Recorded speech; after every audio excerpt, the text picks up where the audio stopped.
Merci, Monsieur le Président. Merci, les honorables assesseurs.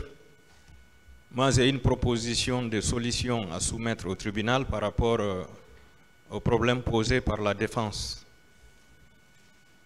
Je souhaite que les témoins dont les noms figurent déjà sur les listes préalablement signifiées 72 heures avant l'ouverture de ce procès, que ces témoins soient entendus ici en qualité de témoins. Je souhaite également que les témoins qui ont comparu devant le pool des juges d'instruction, donc qui ont été entendus, que ces derniers soient entendus devant ce tribunal comme témoins, puisque rien ne s'y oppose. Ceux-là dont les noms ne figurent ni sur la liste ou sur les listes préalablement signifiées, ni sur les listes des témoins qui ont comparu devant le pool des juges d'instruction, soient entendus par votre tribunal à titre de simple renseignement. Sur la question de la sécurité des avocats, je pense que ce sont les avocats de la partie civile qui doivent se plaindre aujourd'hui. C'est un accusé qui est au dehors, avec un commando efficace. Nous avons martelé les faits, des faits graves contre cet accusé. C'est nous qui avons peur aujourd'hui pour notre sécurité. Ce n'est pas vous, les avocats de la défense. C'est nous autres qui avons peur pour notre sécurité, puisqu'on n'a pas manqué de signaler que parfois, beaucoup d'entre nous sont suivis de la salle d'audience jusqu'à domicile et parfois jusqu'au cabinet. Donc, mais je n'en disconviens pas que la sécurité soit assurée pour tous les avocats et en même temps pour les magistrats, Monsieur le Président. C'est ce que j'avais à dire. Je vous remercie.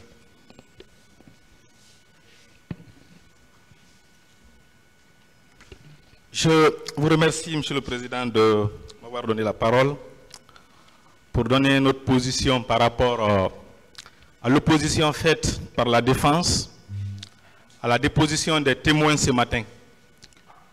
Monsieur le Président, cette opposition soulevée par la défense s'est axée sur deux éléments.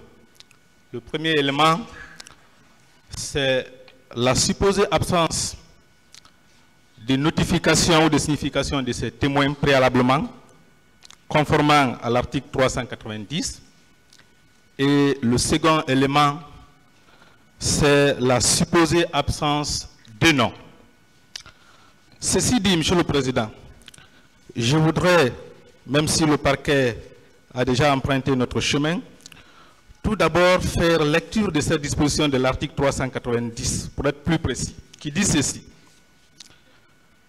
Le ministère public et la partie civile signifient à l'accusé. L'accusé notifie au ministère public, s'il y a lieu à la partie civile, 72 heures au moins avant l'ouverture des débats, la liste des personnes qu'il désire faire entendre en qualité de témoins. L'exploit doit mentionner les prénoms, noms, profession et résidence de ces témoins. Voici donc la prescription de l'article 390 concerné. La question qu'on se pose, Monsieur le Président, c'est de savoir, lorsqu'un témoin n'a pas été cité conformément à cette disposition-là, est-ce que ce témoin peut faire déposition? La réponse, c'est l'article 422, dont le parquet a fait cas. Cette disposition dit ceci. Les témoins appelés par le ministère public ou les parties sont entendus dans le débat même s'ils n'ont pas déposé à l'instruction ou s'ils n'ont pas été assignés ou notifiés conformément aux prescriptions de l'article 390. Cela veut dire, Monsieur le Président, que c'est l'exception qui est posée là, Monsieur le Président. C'est l'exception. Donc c'est le texte qui a indiqué, c'est-à-dire l'article 390, que les témoins doivent être cités 72 heures auparavant. Et c'est la même loi qui dit que même si ces témoins n'ont pas été cités, conformément à cette disposition-là, ils peuvent valablement faire déposition, Monsieur le Président. Donc pour nous, le problème est résolu. Dès lors que la loi dit que cette disposition-là peut ne pas être observée et que les témoins déposent, Monsieur le Président, nous pensons que ces témoins-là, il est essentiel qu'ils déposent. Parce qu'il faut savoir qu'un témoin n'est pas pour une partie. C'est quelqu'un qui vient porter à la connaissance du tribunal ce qu'il connaît de l'affaire, Monsieur le Président. Je ne vois vraiment pas pourquoi on s'opposerait à sa déposition parce qu'il n'aurait pas été cité conformément à l'article 390. Il est évident qu'on s'interroge sur la question de savoir est-ce qu'une personne peut déposer devant le tribunal sans qu'on ne connaisse son identité, même si cette personne est un témoin, Monsieur le Président. Sur cette question, l'article 424 est là pour apporter la lumière à votre tribunal. Cette disposition dit ceci. Les témoins doivent, sur la demande du président, faire connaître leur prénom, nom, âge, profession, leur domicile ou résidence. Cela veut dire que, Monsieur le Président, même s'il y aurait sur cette liste-là les témoins dont les adresses ne seraient pas exposées, vous avez le pouvoir, d'ailleurs c'est une nécessité, c'est d'ailleurs un formalisme que vous observerez, j'en suis sûr, vous allez leur demander de décliner leur identité.